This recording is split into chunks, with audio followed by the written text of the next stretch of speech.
आदगो के पेशावर की तरफ से रुकने असम्बली हैं जो उनको फोन कॉल्स भी आ रही हैं, अगर उस पर कुछ कहना चाहें सर आप इस तहरीक को नाकाम बनाने के लिए। ये बड़ा अलार्मिंग किस्म का बयान है, और नहीं आना चाहिए। पेशावर का इशारा भी बड़े वाजे है।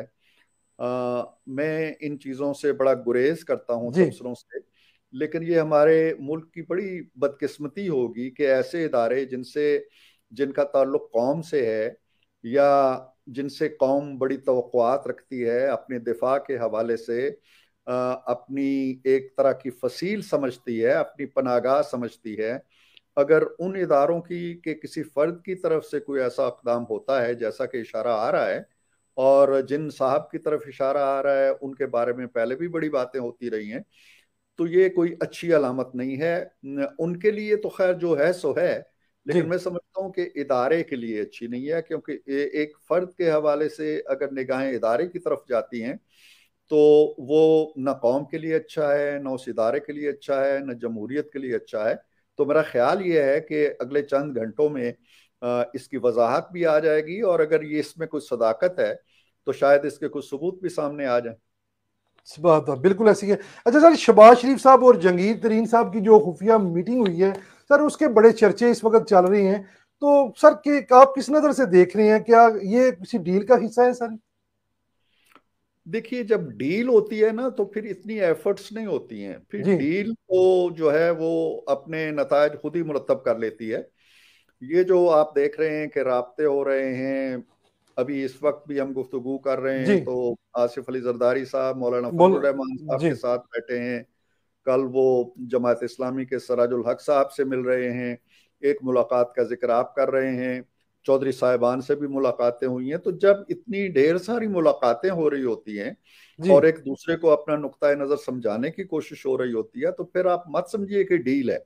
डील तो एक बटन होता है, वो ऑन हो जाता है और ऑफ हो जाता है। जी उसके लिए इतने पापड़ बेलने की जरूरत नहीं है।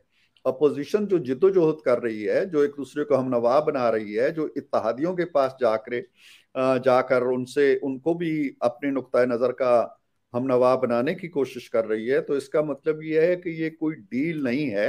ये एक एफर्ट है, एक जमहूरी जिद्दोजहद है, और इसका जमहूरी नक्शा आप सबको नजर आ रहा है। जिस मुलाकात का आप भी जिक्र कर रहे हैं वो भी इसी ज़िम्न में एक मुलाकात है। जहांगीर तरीन साहब हालात व वाक़यात की वजह से बड़ी अहमियत इख्तियार कर गए हैं। उनके पास खुद पीटीआई जी के अरकान का एक अच्छा खासा मौसर गिरोह है।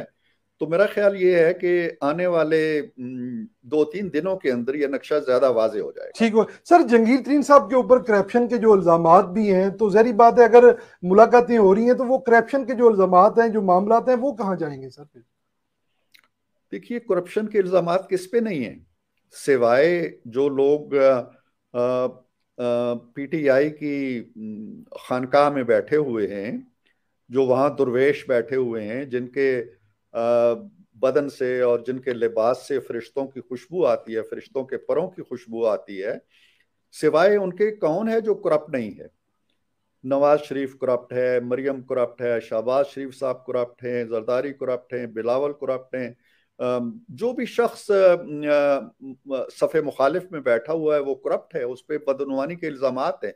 और खुद उनके अंदर जो बैठे हुए हैं, आप देखिए ना, उन्होंने कभी कहा जी कि मैं माफिया को नहीं छोड़ूंगा, और शुगर माफिया की जी तहकीकात के लिए बड़ी बड़ी रिपोर्टें तैयार की, किसी एक को भी पकड़ा? इसलिए कि उस चोरी का खुरा जहां जाता है वहां उनके अपने लोग बैठे हुए हैं। इसी तरह गंदम का सुराग लगाया, बड़ी बड़ी रिपोर्टें बनी, बड़े बड़े माफिया की तहकीकात हुई, जी जब सुराग लगा तो आगे अपने लोग बैठे हुए हैं। इसी तरह दवाइयों का मामला हुआ, इसी तरह अब खाद का मामला हो रहा है।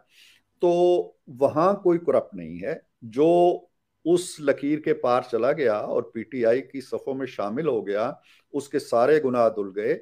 वो ऐसे ही है जैसे माँ के बतन से आज पैदा हुआ हो। अल्लाह इसलिए अकबर। उन पे तो आप कोई इल्जाम धर नहीं सकते। बाकी उनके बाहर के जो सारे लोग हैं जी वो गुनाहों की पोट हैं और करप्शन में लथपथ हैं।